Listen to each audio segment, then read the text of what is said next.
This is the first of 100 wells we're gonna build in this video. Oh, water!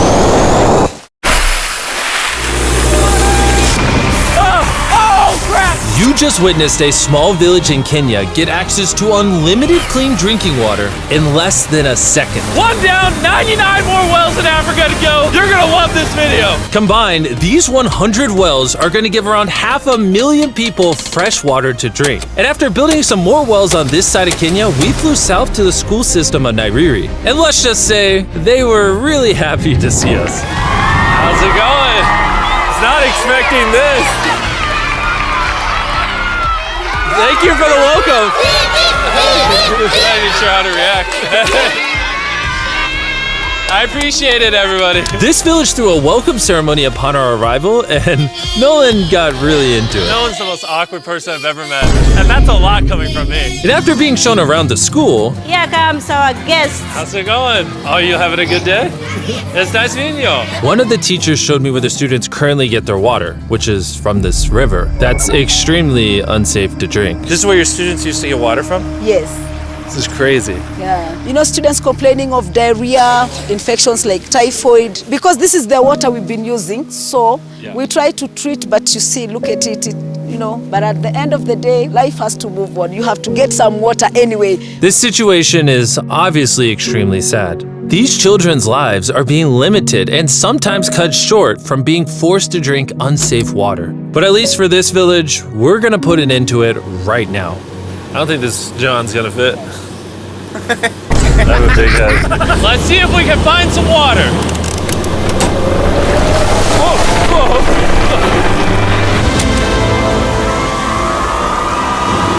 It is raining! It's beautiful! After the water comes out of the ground, it's fed into enormous barrels like this one. And once they're built into the water towers, all of the neighboring villages will not only have clean drinking water, but a pressurized water source as well. Which, in short, means no more doing laundry and unsafe water. And pull! On a scale of 1 to Nolan's mom, how heavy is it? Nolan's mom times 2! Oh God. Dude, I'll push you off of this. All right, here we go, under control. We built 20 more wells in Kenya, and after we were done, Bro has another well in. Don't worry, I have more water in my other shoe. And just so you know how we built these first 29 wells, we used this giant drill to dig hundreds of feet into the ground, past the polluted sources and into an enormous aquifer of pure drinkable water. After that, we spent time installing pipes so that people all around Africa can access water from spigots like this one in Nairiri. Let's see how it tastes. Like water. It took me about a minute to fill this 5-gallon drum. How much water can this provide a day? 3,600 gallons a day. Not only will this well cover the 400 kids at this school, but literally the entire neighborhood and village around this school can use this well. We say thank you for the water. Oh, no problem. This thing can basically pump non-stop for 30 years. You would think that having an effect of this magnitude would require the resources and funding of a large government, but that's not true. Solving this problem is possible, and something humanity should all be putting effort in to fix. What's the secret of success? To be honest, just find something you love doing and do it for a long period, and eventually you'll succeed. So I'm gonna bring it super close. See us? Is that cool? Yes. If you look up, it's recording. All right, well, I'm gonna get close. All right. Yeah, you can see yourself. We were also able to install a well for this village, and these 12 other villages. And while we were finishing these wells, we were also able to update one of their schools with brand new computers. How are they liking it? They like them. Glad to see it turned out well. And we also updated the classrooms with new furniture, installed shelves and filled them with new books, donated a soccer ball for every student, and even put modern whiteboards and projectors in all the classrooms. Do you guys like the projector? Yes. We were using a chalk and had a lot of dust, but today everything is clean. We truly appreciate it. No problem. It's the least we could do. But then when we flew out to the site of the 45th well, we realized this community had it even harder. Every time they need to get water, they need to take a treacherous mile-long hike through the jungle. And that mile-long hike also happens to be on a giant mountain. I wake up very early, about 4 o'clock, so that I can fetch water for the school. We are not safe fetching water here. That place is very slippery. Chances of getting an injury is very high. So while we worked on their well, the community took me to see how they currently source their water. You guys would have to make this trip how many times a day? 2 times. 2 times a day. Oh, wow. So a typical student would carry something like this? Yeah. Oh, God. If 200 students did this every day, how hard could it be? It could be very hard. Oh boy. Dang, this is very steep. We're just walking down this mountain forever. Every day. It was actually surprising how difficult this hike was. And these people go through all of that just to get to the spigot. That's water is still unsafe to drink. This is where you guys get your water from normally? Yes. And filled with water, these jugs can weigh up to 40 pounds, which is insane for these children to be carrying up this mountain. The ladies can carry 2 of those. Oh, I totally can as well then. And as soon as these jugs were filled, it was time to head all the way back up. Hurry up, let's go. He's not even sweating or anything. I got it. And now, instead of spending hours a day for unsafe water, their new well is only 10 feet away from the school. So, they can just fill it up here now.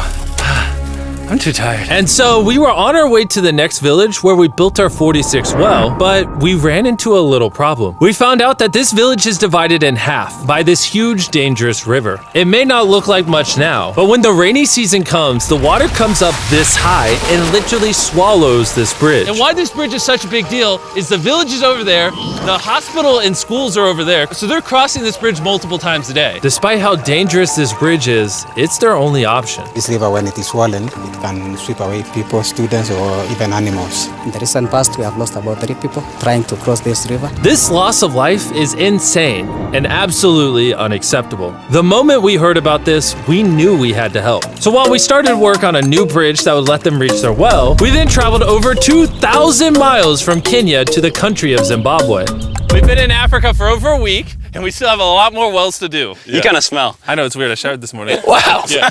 If you let me finish, I can put my arms down. Can I count on you two to finish these wells with me? Yes.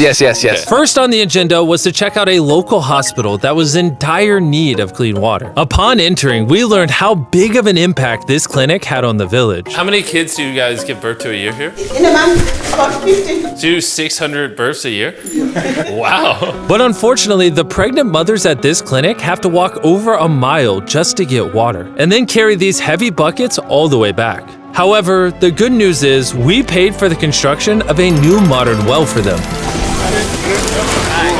All that needed to be done now was to turn it on. All right, Nolan, are you ready? I'm ready. Over. Let me get a dramatic zoom in. Nolan, I pressed the button. Is it working? It's flowing. Oh. Do we want to go check it out? Yes. Let's do it. I love how people are immediately just getting water right now. This is easily the coolest thing ever. Nolan here is a professional dancer. He will join. How do I always end up dancing? What is he doing? Oh gosh. I won't make you watch this anymore. Besides ensuring access to clean water, a lot of the students at this village lack transportation. So we decided to give all of them new bicycles. I know it looks like a lot of kids, but we bought a lot of bikes. Full disclosure, I don't know how to ride a bike. Jimmy only knows how to give away bikes. Never learned how to ride one. Let's break in all the new bicycles. 3, 2, 1, go! Oh, everyone's passing me. Be careful, I don't know how to ride a bike.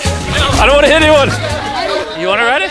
All right, go for it, little man. Okay. And after giving away the bikes, we continue building wells until we reach well number 69. This solar-powered well is specially designed to aid the farmers in this village by providing more than enough water for all of their crops and livestock, even during the dry season, without any electricity. Each panel is 200 watts. Then it's attached to a pump. That pump can pump 5,000 liters every hour. Basically, it's unlimited amount of water for this entire village. That's incredible. And after we left Zimbabwe, we wanted to continue to give water to communities all across Africa. So we built more wells in Uganda, Somalia, and Cameroon. If you want to see more of what we did in Cameroon, there's a whole video about that coming soon on the Philanthropy channel. Spending time in these villages really made me reflect on the importance of building wells, how it brings water to farms to feed the hungry, how it provides clean conditions for hospitals, and most importantly, how it helps the children of this next generation live long, healthy lives and build the future for all of these communities. We await a new dawn of clean drinking water. Water is life. And with some help from the locals, we finally finished a new bridge that this community can use for the next 100 years. Lives have been saved, families will come together, the worries will be gone. The 100 wells we built in this video will change a lot of lives. but not enough. Which is why before you go, I want to urge you all to go to beastphilanthropy.org/wells or click the link in the description and donate money if possible. We're literally not profiting a dime off this video. 100% of the money we raise is going to go towards building more wells like you saw in this video all around the globe. I know it's weird that a YouTuber has to do all this stuff, but someone's got to do it. And if no one else is, we're going to do it. As you can tell, it really does change the lives of the communities where we build them. And finally, well 100. Oh my God, I'm so sorry.